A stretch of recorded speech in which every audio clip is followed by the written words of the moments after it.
Hare Krishna, Hare Krishna, Krishna Krishna, Hare Hare, Hare Rama, Hare Rama, Rama Rama, Hare Hare. Hare Krishna, Krishna Krishna, Hare Hare, Hare Rama, Hare Rama, Rama Rama, Hare Hare, Hare Krishna, Hare Krishna, Krishna Krishna, Hare Hare, Hare Rama, Hare Rama, Rama Rama, Hare Hare.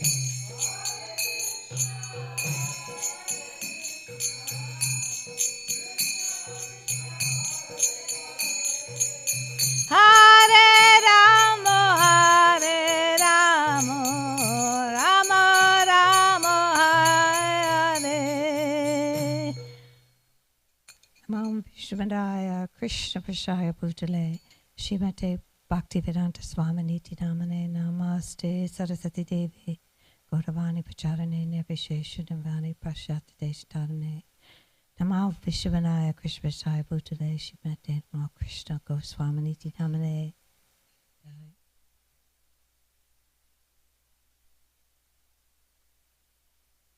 Magyana Timananda Shakadunjana Shakaya Chakshunu Minitapnina Tashmaya Shri Gudvainma Shri Chaitanya Manobistam Stapitam Yed Bhutale Swayam Rupakaramanam Parantikam.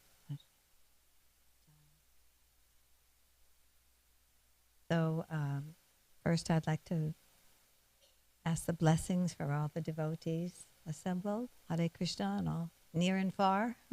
Hare Krishna.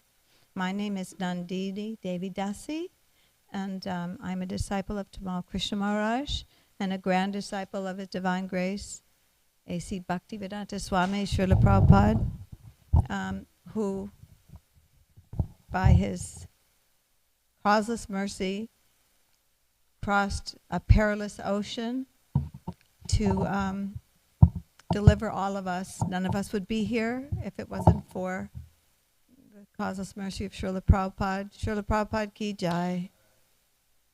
So we are reading today from verses, 7:15, 30 through 40.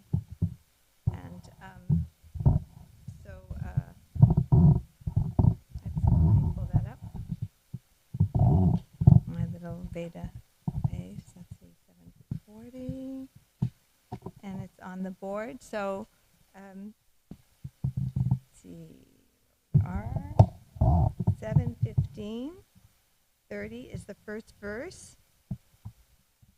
And would someone like to read the translation to that verse? I'd love to hear from the devotees. It purifies my consciousness. Jai. Okay. One All right.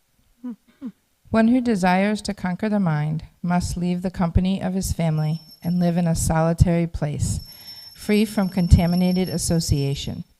To maintain the body and soul together, he should beg as much as he needs for the bare necessities of life. My dear king, in a sacred and holy place of pilgrimage, one should select a place in which to perform yoga. The place must be level and not too high or low. There, one should sit very comfortably, being steady and equipoised, keeping his body straight, and thus begin chanting the Vedic pranava.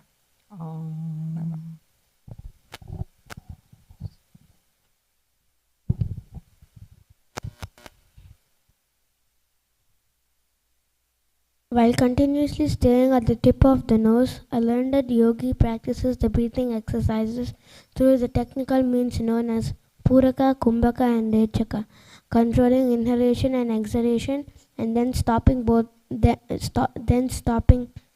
them both. In this way, the yogi restricts his mind from material attachments and gives up all mental desires. As soon as the mind, being defeated by lusty desires, drifts towards the feelings of sense gratification, the yogi should immediately bring it back and arrest it within the core of his heart.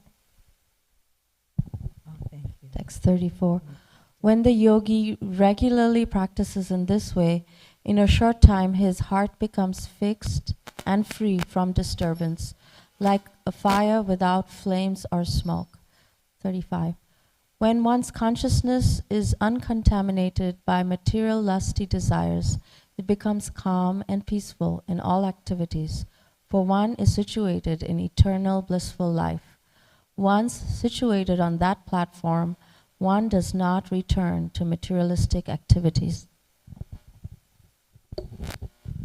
One who accepts the sannyas order gives up the three principles of materialistic activities in which one indulges in the field of household life, namely religion, economic development, and sense gratification.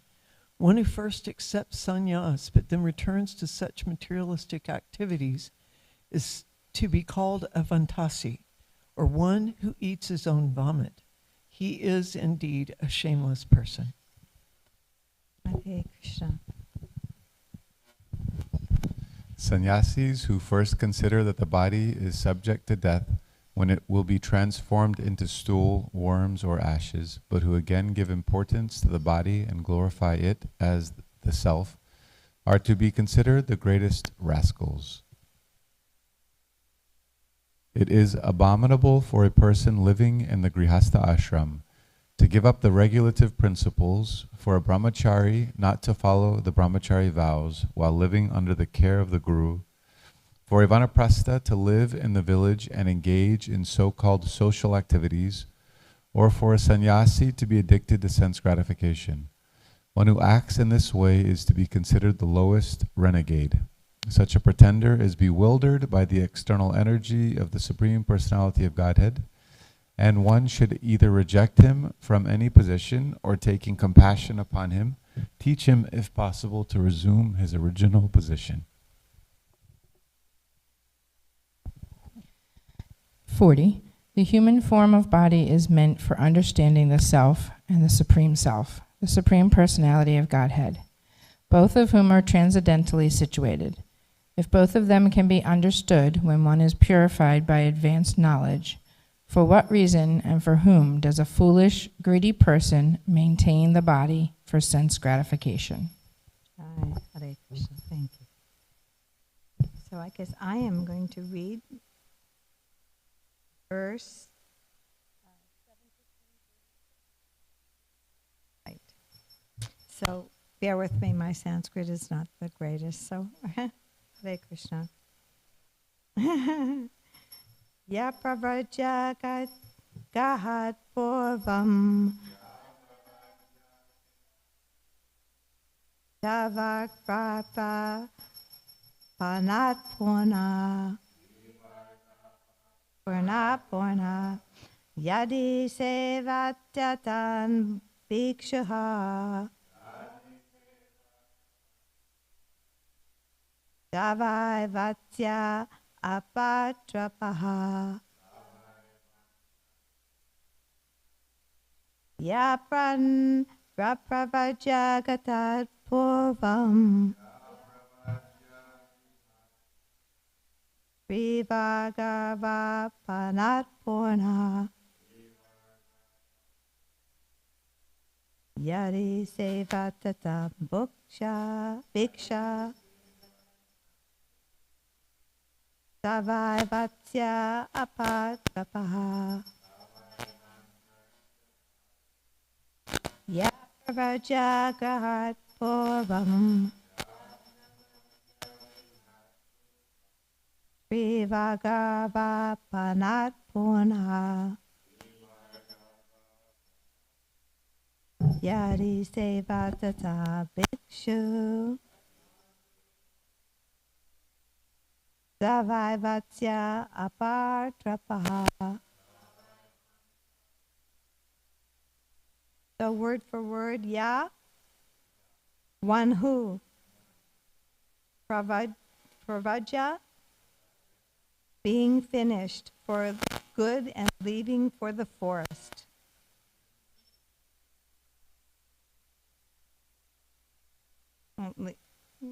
Right? And being situated in transcendental bliss. Rahat, from home. Purvam, at first. Trivarga, the three principles of religion.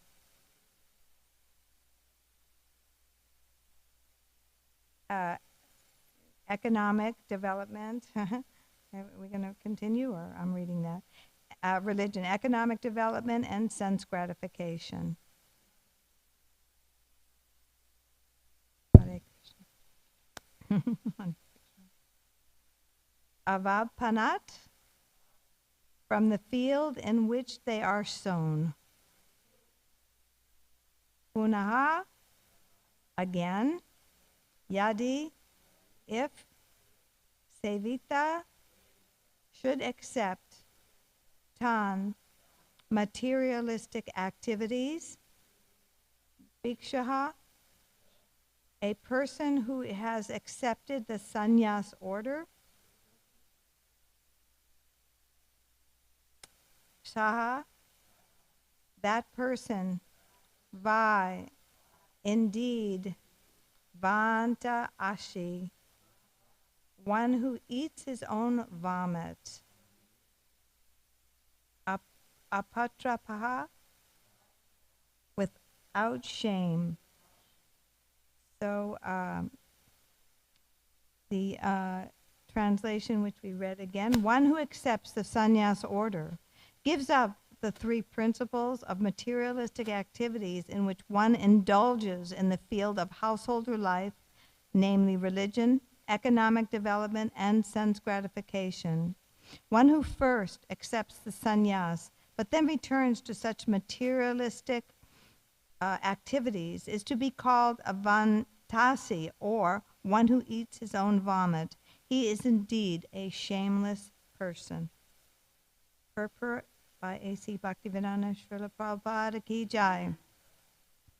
Materialistic activities are regulated by the institution of Varnashram Dharma.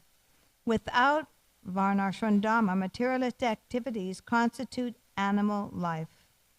Even in the human life, while observing the principles of Varna and Ashram, Brahmana, Kshatriya, Vaishnava, Vaishya, Shudra, Brahmachari, Grahastra, Vanaprastha, and Sannyas, one must ultimately accept sannyas. Okay, here we go. Tulsi Saki. Okay, here we go. The renounced order, for only by the renounced order, renounced order, for only by the renounced order can one be situated in Brahma Shuka, or transcendental bliss. In Brahmashuta, one is no longer attracted by lusty desires, and indeed, one is no longer disturbed, especially by lusty desires for sexual indulgence. He is fit to become a sannyas. Otherwise, one should not accept the sannyas order. Sorry. Okay. Therefore, one should not accept the sannyas order. If one accepts sannyas at an immature stage, there is every possibility of his being attracted to women and lusty desires, thus again become a so-called rahastra, or victim of women. Such a person is most shameless, and he is called a vantasi, or one who eats that which has already been vomited. He certainly leads a condemned life. In our Krishna conscious movement, it is advised, therefore, that sannyas and brahmacharya keep strictly aloof from the association of women, so there will be no chance of their falling down again as victims of lusty desires.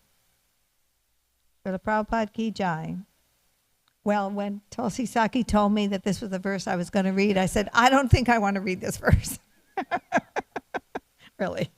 So I had some different comments. I definitely I definitely took some notes on this one.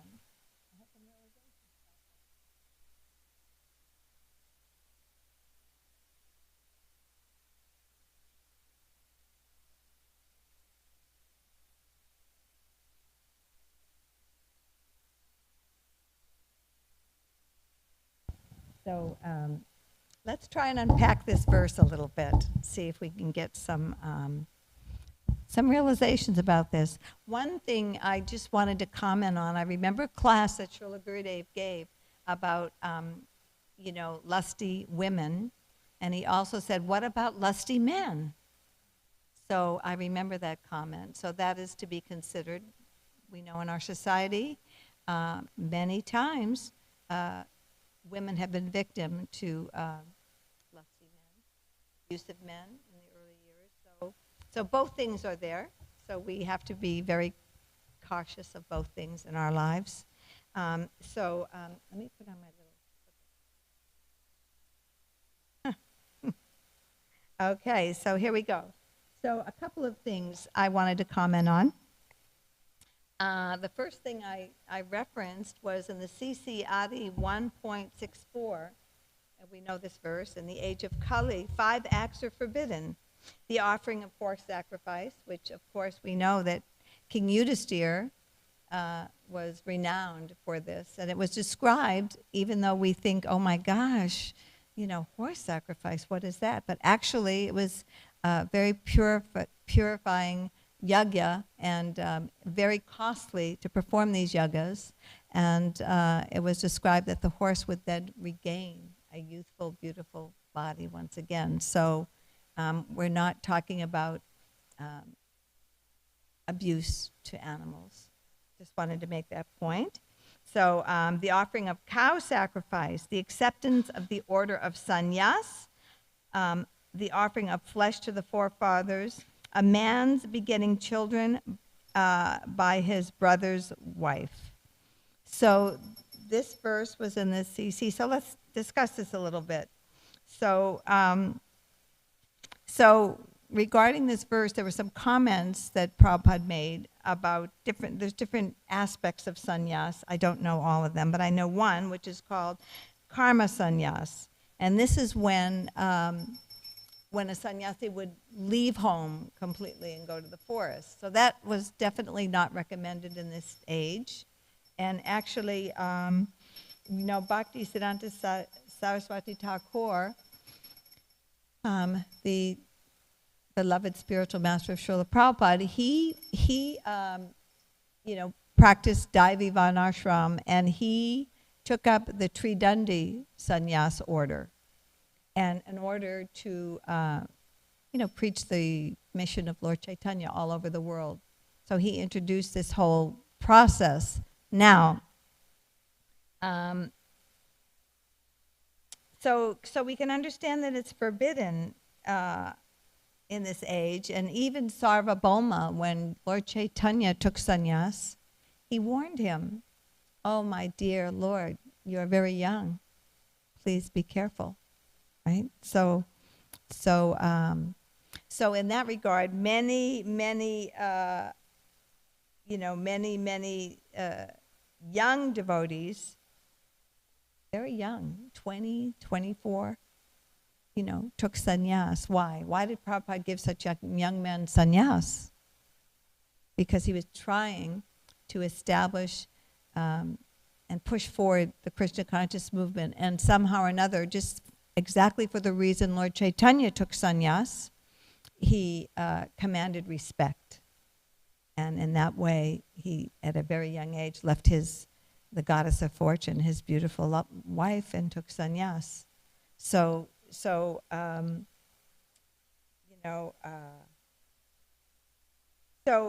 at any rate, a couple of points is that, if one feels, this was some quotes from Srila Prabhupada, there's no harm if one feels unfit to take sannyas that he enters the grihastha ashram.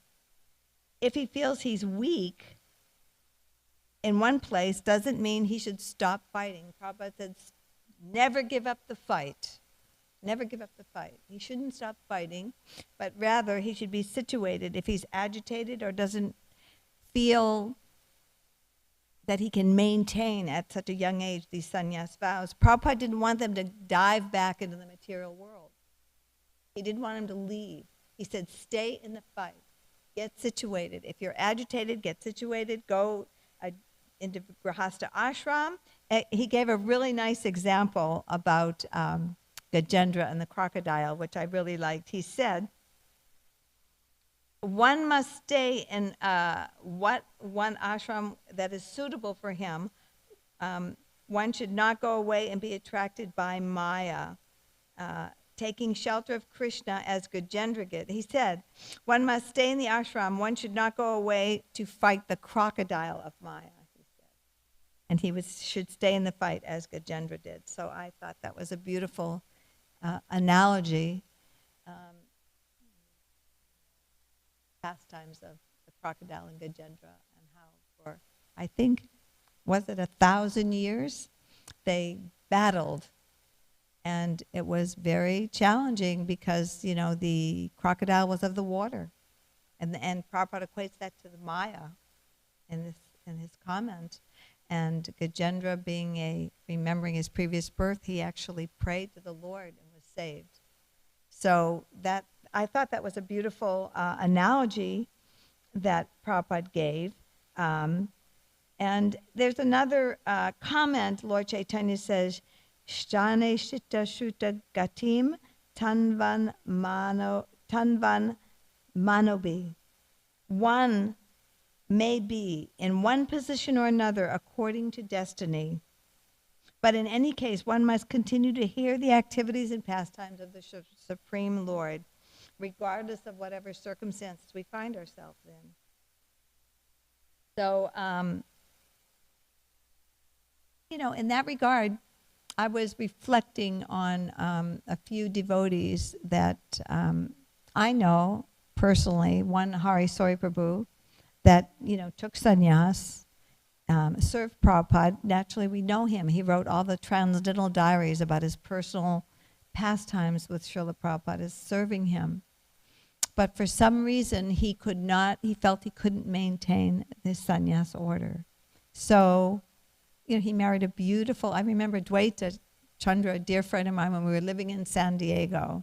He introduced him to Sitala Devi, who is another exalted devotee and has written beautiful books about Narottam Das Thakur, special. So at any rate, he could not maintain. So I'd just like to tell a little bit of what Hari Sori Prabhu did. So he has been a part of the, and I remember being in Mayapur, he was a part of what is called the Bhaktivedanta Research Center. This is in Calcutta. So he headed up this whole process, this whole thing, 20,000 pieces of Vaishnava literature. He has helped to catalog and ornament for posterity, for the future generations. And he did this because this was a personal instruction Prabhupada gave him. So here's a wonderful example.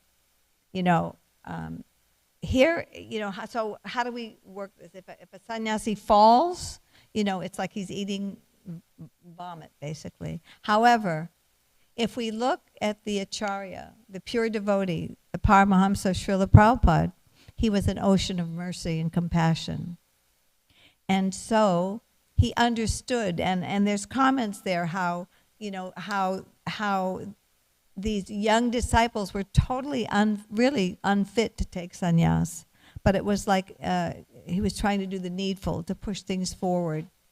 And so he advises that better not to take sannyas, better to be honest and enter Grihastha ashram and raise Krishna conscious children, right? So another devotee, Madhuvisa Prabhu. I remember a beautiful class that Gurudev gave about Madhuvisa. It was an older class. He was in Australia. And he was commenting because Madhuvisa left sannyas, I think I might have a date here, 76. And it was very, Prabhupada was in Honolulu at the time, and it was very heartfelt for him because he personally trained up Madhusuda Prabhu. So, but nonetheless, he left. And he went back to Australia. He didn't go, he's from Australia, he didn't go and fall into Maya. He did marry, he had a son. But nonetheless, in this comment of this class of Gurudev, he comments that Madhuvisa Prabhu has a brilliant mind, and he has a razor-sharp memory of Shastra. He can quote everything from all of his years. So also during that time in Australia, he headed up major Rath Yatra festivals, huge Rath Yatra festivals. He organized Street Sankirtan, huge, in Sydney and in Melbourne, and he had a double-decker bus, kind of like the Radha Damodar party. He had and traveled all around, trained up devotees. So here are two examples of sannyasis that could not maintain their sannyas, but they did exalted service for Srila Prabhupada. So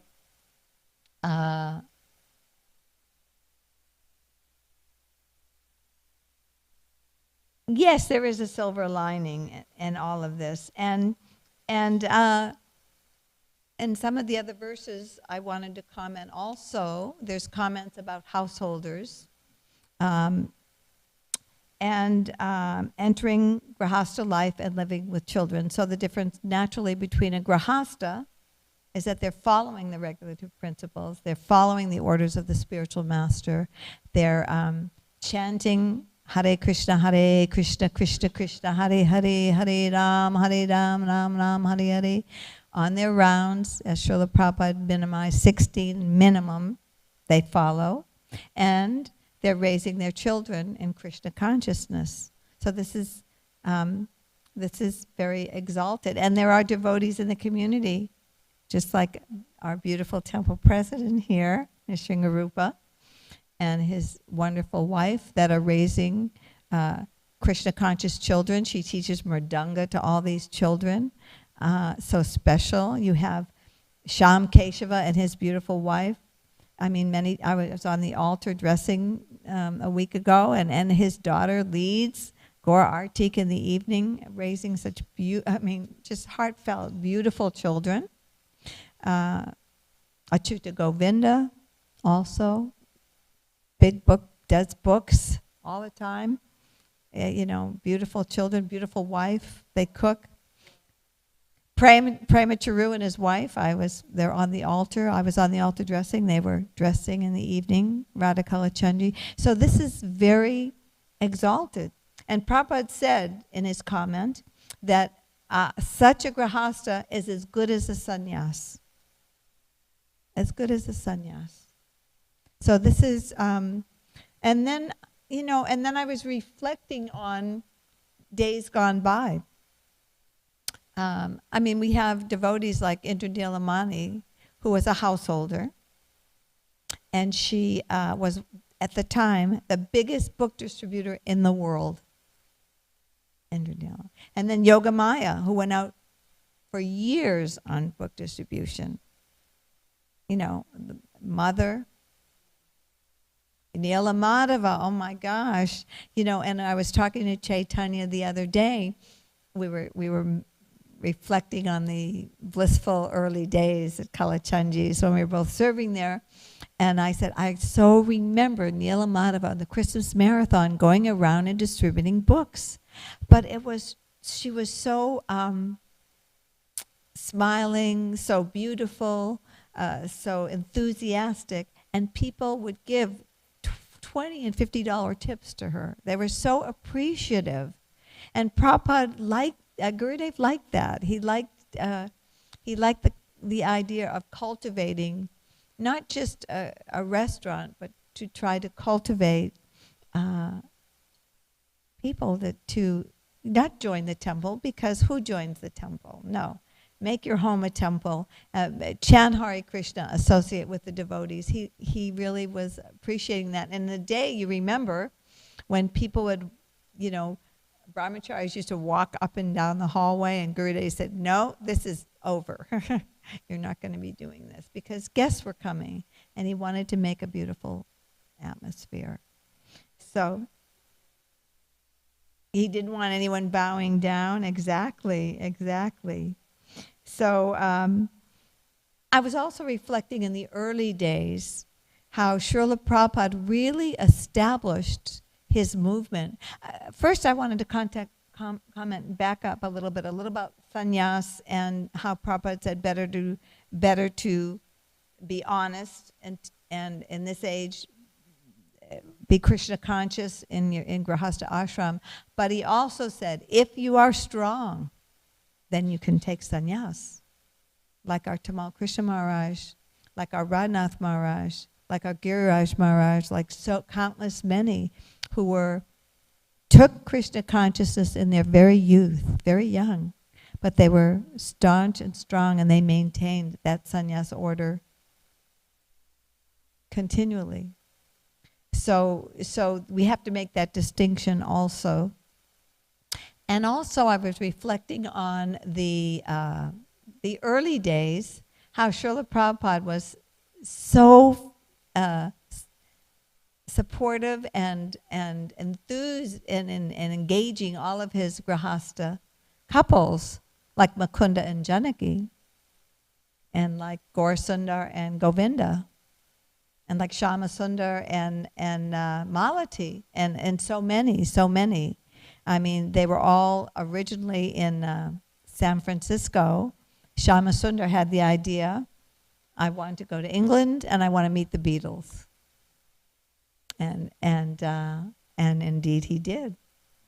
Indeed he did. And he became very close with George Harrison. And a matter of fact, when George was leaving his body, two people were there, Shyamasundar and Mukunda Maharaj. So special. So we cannot minimize the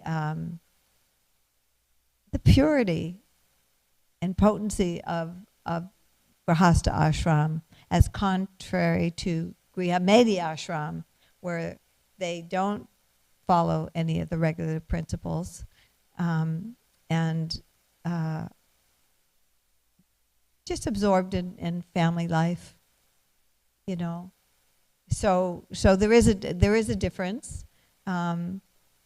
We make that distinction, but nonetheless, I think it's very glorious that Prabhupada in the early days, especially. I mean, I don't know if anyone has read Govinda's book, Sandalwood and Roses, but it is the sweetest. Is it the sweetest book? So sweet, how she took care of Prabhupada when he had the stroke, and brought him by the sea, and just, she said he would come out and smell like sandalwood, and she would put roses all over his room and serve him so beautifully. And Malati, traveling in India, cooking for Srila Prabhupada in the back of a van, and all the devotees. How amazing. So these are exalted householders, and we have so many in our community, so many with yeah. So now, we raised our children, and Keshava lives in Mexico, and Jason lives in Colorado. And so here we have 5 grandkids now. So how does that work? They say, oh, you're attached to your children and household life. And yes, we are. and we are attached to our children. We want them to be nice devotees, and we try our best. We give them prasadam. I remember in the early days, Bhadra was always over, and we'd have a bunch of kids and birthday parties there, and always, it was a beautiful, beautiful time in those days. So I guess the point is that we have to somehow or another figure out. I know householders in this community have got it completely down with their children. They're at the Gurukula, and they're just, oh my gosh, they're just so wonderful. At the programs on Friday night, these children come up and they're so affectionate and they're just wonderful. So now I have 5 grandchildren. So how does that work? I'm attached to every one of them. I've got a new one that's six months old. But somehow or another, I just try to give them Krishna consciousness. I cook and offer food. I chant Hare Krishna. And even I had my little Serja, who's now 8, chanting on my little, she was attached to my clicker, so she was chanting Hare Krishna, Hare Krishna. And little Rezo now, he's 4. I said, Rezo, you going to chant Hare Krishna? He said, I don't know, Nani. So we watched on my phone Little Krishna. And there's certain ones that they don't get scared of, because sometimes those demons, they get a little scared. So he saw that and he went, oh, Hare Krishna, Krishna, Krishna, Hare Krishna. So it was really great. So that's the blessing of somehow or another connecting Krishna consciousness, even as old grandparents with our grandkids, like that. So, Prabhupada,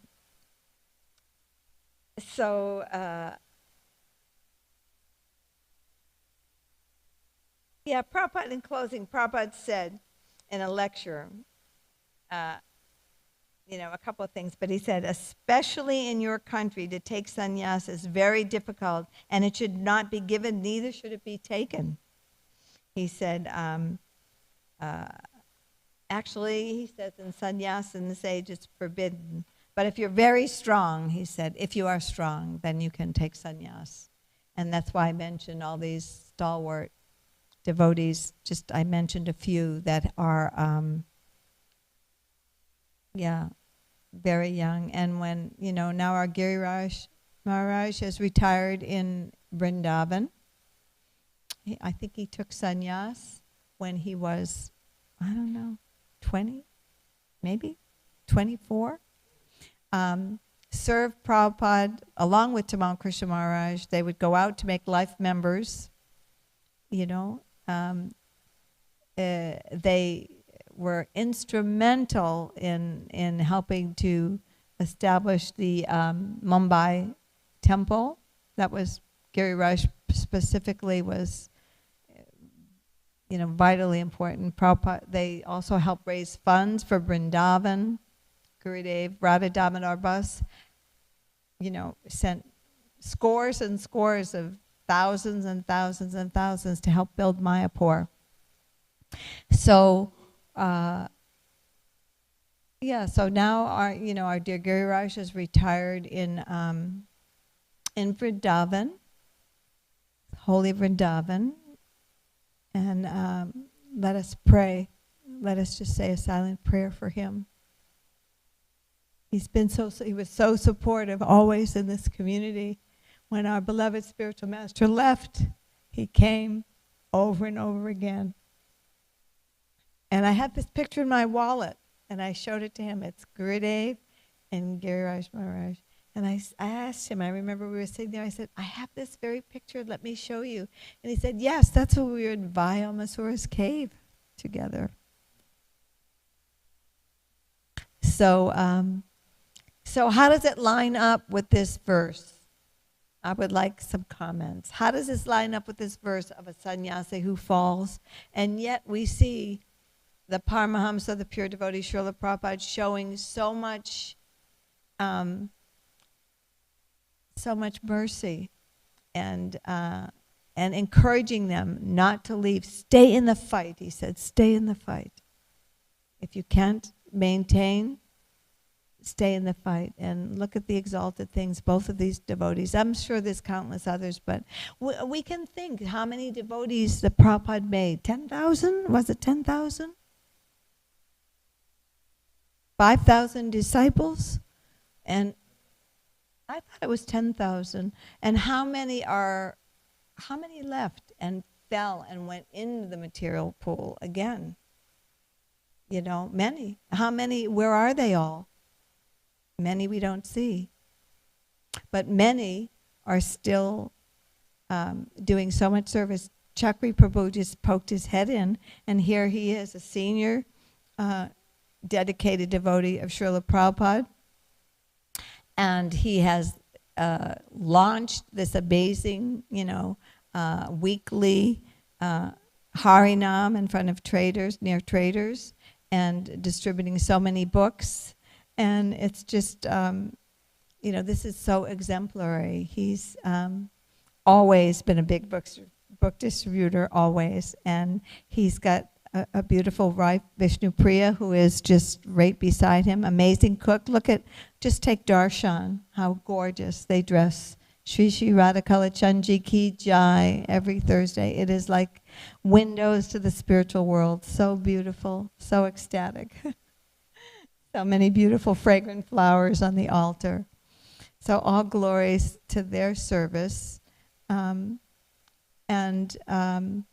So anyway, I thought if anyone would want to comment on this particular verse, I don't know if I should read the the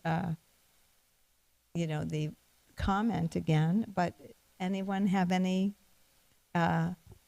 comments about this particular verse? I could pull it up again. Oh yeah, there it is. Okay. Any comments? This verse actually is, it's very heartrending for anyone who's did take sannyas. And I mean, this was very hard. But even harder than that was the shame that Madhavisa Prabhu had to endure. He did. From his godbrothers. Prabhupada personally and he got so him. Upset. Srila Prabhupada got very upset. He did. When he heard that Madhavisa had been shamed by his godbrothers. Yes. So that to me is even more is that. So the devotees backed off and they showed him proper respect. Thank you. And he was able to come back. Yeah. Thank you. I was, because it's a very heavy verse. Right. And it is a heavy verse. And I was reflecting on many of the examples, like you mentioned, some very nice ones. And I was also remembering Gaura Sundar Prabhu when he left, and I believe, the temple was sold, and he took the money and bought another property, and that's right. So Prabhupada went to Hawaii to visit, to go to Hawaii, and he wanted to go see Gaura Sundar, and he actually flew to another island to go visit with him. Mm-hmm. And somehow or another, the meeting didn't happen. Gaura Sundar didn't show up. And so Prabhupada was quite upset, and the devotee said, okay, well, Prabhupada, we could go and, see, I think they had a farm or some different things. Mm-hmm. And Prabhupada said no, and he just wanted to go back. That's the only reason he wanted to go there, was to see Gaura Sundar, and if he wasn't going to see him, he wanted to go back to the other island. So he went back to the other island, and then Gaura Sundar Prabhu came to that island to visit Srila Prabhupada. And Srila Prabhupada asked him, what did I do wrong that you would leave me? He wasn't concerned about the money. He was just concerned about the individual. And so I think I'm appreciating what you're highlighting. I think Srila Prabhupada showed us by his personal example so much compassion for all the devotees. And so, things happened, devotees, fell down and had different issues, but he never rejected them. And then the other thing that it brought to mind was Arjuna Prabhu was with Srila Prabhupada in Hawaii. Arjuna Prabhu, Mother Vrindavan Bihari, they used to live here in the community. Right. He was with Srila Prabhupada in Hawaii, and he asked Srila Prabhupada a question about what happens if your disciple stops following. And Srila Prabhupada said, well, then he's no longer my disciple. Mm-hmm. And there was kind of a pause. And then Arjuna Prabhu asked him, well, what happens if he or she starts following again? And Srila Prabhupada said, well, then they are my disciple again. Mm. And just Prabhupada's compassion, that Right. it's not that, okay, you've made a mistake and you've fallen down and you went away. And the last thing that I was remembering as you were talking was Tamal Krishna Maharaj's last Vyas Puja here in Dallas. When he gave them... Everyone. I'm sorry? Glorifying all of his Yeah, Godbrothers. he gave the morning class as he usually would do, as he always did when it was his Vyas Puja day, and he was here personally. And he spent 45 minutes of his hour class glorifying every single one of the spiritual masters that had disciples in Texas and, Oklahoma, the areas he was responsible for. And he even glorified those that had fallen away.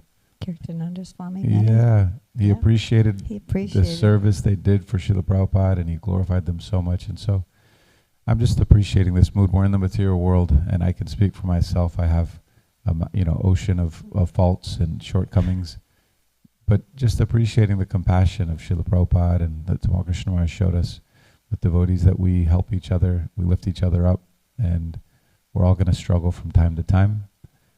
So I think Prabhupada showed by his personal example the balance of that compassion. And so I thank you for the wonderful class. And the last thing, I said so much, but the last thing I wanted to say is it's so nice to have you giving class.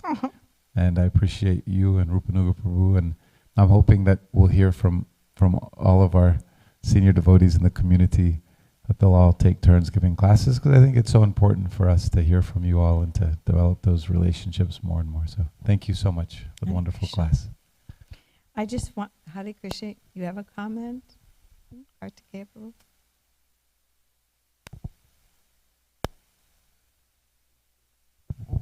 Hare Krishna. I really wanted to hear your class. Unfortunately, there's problems with the internet today, so Right. I had to rush and come, so I'm late. I'm Hare sorry. Krishna. But anyway, I don't know. I was reflecting in this because I heard you preparing for the class, so I have a sense of what the verse and the purport are. Again, I think, this is the Bhagavatam was spoken, to the sages of Naimisharanya, and then put into words by Vyasadeva. But that was, I don't know how many thousands of years ago. And they were referring to people, they were referring to people that take sannyas. I mean, those days, I imagine things were very different with the commitments that devotees will take to certain things. I don't know if they took in consideration or they knew or didn't know that 5,000 years later, somebody like Srila Prabhupada will come Hare Krishna. and do what he did, which was made Krishna conscious available for the Western world and for the 20th century. And he did a lot of different things. Number one, he wanted to create some Brahmans because he knew his time was short, and therefore he wanted to. He offered the sannyas order that it was really successful in most of the cases. Well, not most of the cases, but in many cases. You look at all these when you look at everyone, Radhana Swami, Indradyumna Swami, Gurudev, I mean, on and on and on, and the kind of preaching that they doing. I mean, he allowed women to do Didi Puja and so many things. And so time, place, and circumstance. Yes. I think that's what we got to consider in terms of sometimes they say that there is seemingly so many contradictions in the philosophy or in the Bhagavatam, and we have to I don't know how to understand them, but as the commentaries talk about these contradictions, they figure out how they are not contradictions. I cannot do that because I have a puny, yes, tiny we brain. need the guru. But they figure out how to do it. So that's my take on this heavy verse, like you say, that also time, place, and circumstance. But then, by the mercy of Guru and Srila Prabhupada and our gurus, I remember, and representative of Lord Nityananda, and I remember in what they said in one tape that you probably already all saw. I'm not going to go into detail of that, but he was talking to Srila Prabhupada about this devotee that seemed to be deviating a little bit and all that, and Gurudev in his heaviness, Prabhupada, what are we going to do with him? Can't tolerate this anymore. And Prabhupada said, no, and he said, and he came back again, Gurudev, and insisted on that. And then he said to Gurudev, Gurudev said, why? And he says, because you don't understand the unlimited mercy of Lord Nityananda. Hare Krishna.